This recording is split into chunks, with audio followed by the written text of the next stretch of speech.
Chairman senate और speaker की तनख्वाहें जिनके अंदर बेतहाशा इजाफा हुआ है, 500% के करीब कहा जा रहा है इजाफा हुआ है, उसके ऊपर बहुत तनकीद की जा रही है। तो ज़रा इसके बारे में भी बात कर लेते हैं एंड देन अहमद अवैस साहब से जानेंगे कि KPK की आवाम के लिए बजट के अंदर फिर क्या रखा जा रहा है और क्या ज़राअत के ऊपर, ज़राअत का शोबा जो है उस पर टैक्स लगाया जा रहा है या नहीं लगाया जा रहा है, क्योंकि वो कह रहे थे कि जितने भी किसान हैं उनके साथ बहुत बुरा किया जा रहा है नए टैक्सेस लगाकर। इख्तियार साहब, ये जो इजाफा किया गया, पता चला है कि खुद ही चेयरमैन सेनेट ने और स्पीकर कौमी असम्बली जो है उन्होंने हाउस फाइनेंस कमेटी में ये फैसला कर लिया और ख़ुद ही इजाफा कर लिया अपनी तनख्वाहों में। दूसरी तरफ मिनिमम वेज जो है उसके अंदर पिछले साल की निस्बत कोई इजाफा नहीं है, 37,000 आज तक जो है वो मिनिमम वेज है। देखिए, इसमें भी कोई शक नहीं है कि उनकी तनख्वाहों में गुज़श्ता 10 सालों से इजाफा नहीं हुआ। इसमें भी कोई शक नहीं है कि तनख्वाहों में उनका इजाफा होना चाहिए था, लेकिन मेरे ख्याल में जो वक्त है ये वक्त मुनासिब नहीं था। जिस वक्त आप पूरे मुल्क के मुस्तकबिल का फैसला कर रहे होते हैं कि किसने क्या करना है, किसने कहाँ से कमाना है, किसने क्या खाना है, उस वक्त पर इतने बड़े डिफरेंस के साथ ये फैसला मेरे ख्याल में जिस फोरम पे भी हुआ है इसको सपोर्ट नहीं किया जा सकता। आपकी अपनी पार्टी से ही लोग इसके ऊपर बहुत ज़्यादा तनकीद कर रहे हैं। मैं वही कह रहा हूँ कि मतलब इसको सपोर्ट नहीं किया जा सकता। इसका ये ना ये मौसम था, ये ना ये मौका महल था। और जहाँ पर आप दीगर इस मुल्क के जो तबके हैं, किसी को 10% इंक्रीज दे रहे हैं, किसी को 6% दे रहे हैं, किसी को कुछ दे रहे हैं, वहाँ पर इतना बड़ा जंप जो है with one stroke of pen, ये समझ ना आने वाली बात है। तो मेरे ख्याल में इसको डिफेंड नहीं कर सकते। ये पहले हो सकता था, इसके बाद हो सकता था, ठीक है, इसके लिए कुछ और तरीकेकार भी अडॉप्ट किया जा सकता था। मानता हूँ अभी तो लेजिस्लेशन हो रही है वैसे। या जो चेयरमैन सेनेट की तनख्वाहें हैं वो कम है,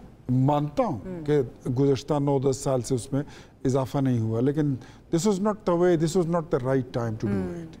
आप क्या कह रही हैं? मैं ये कह रही थी कि लेजिस्लेशन तो अभी होना बाकी है, तो इस पे आवाज उठाएंगे कि इसको मेरे कम किया जाए या फिर जो मिनिमम वेज है उसको ही बढ़ा दिया जाए। प्राइम मिनिस्टर ने खुद इसका नोटिस ले लिया है और उन्होंने उस पर रिपोर्ट भी तलब कर ली है।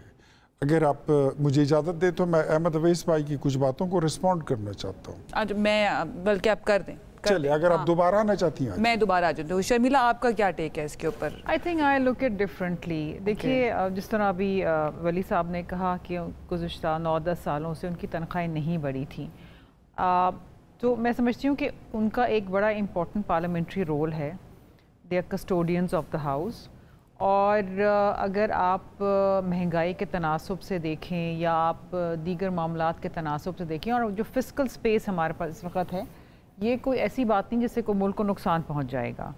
और हमारी भी तनख्वाहें बढ़ी, अगर उसी वक्त ये तनख्वाह बढ़ जाती तो शायद इतना वावेला नहीं होता। द टाइमिंग प्रॉबली बजट से पहले जब आप बात कर रहे हैं कि जी लोगों की तनख्वाहें बढ़नी चाहिए, सरकारी मुलाजमीन की, मैं I just want to give an example. अगर आप मोहतरम जज साहिबान की तनख्वाहें देखें, वो तो पता नहीं 30-30 लाख रुपए हैं। बाकी लोगों की अगर आप देखें प्रोफेशनल्स की तो वो कहीं ज्यादा है इससे। नहीं देखिए, आई एग्री विद यू कि optically it did not go down well with the people, लेकिन जब भी आपने बढ़ानी थी it would not have gone down well with the people. आवाम ये सवाल करते हैं कि अगर पार्लियामेंटेरियंस हैं वो कह रहे हैं कि क्योंकि महंगाई बहुत ज्यादा है, इन्फ्लेशन बहुत ज्यादा है, तो उनकी तनख्वाहें उसी हिसाब से बढ़नी भी चाहिए, चाहे 10 साल से नहीं बढ़ी थी। देखिए, हमारी तनख्वाहें बढ़ी हैं कोई 10 साल बाद एज MNAs एंड सेनेटर्स, और वो बढ़ी हैं इक्वल टू फेडरल सेक्रेटरीज।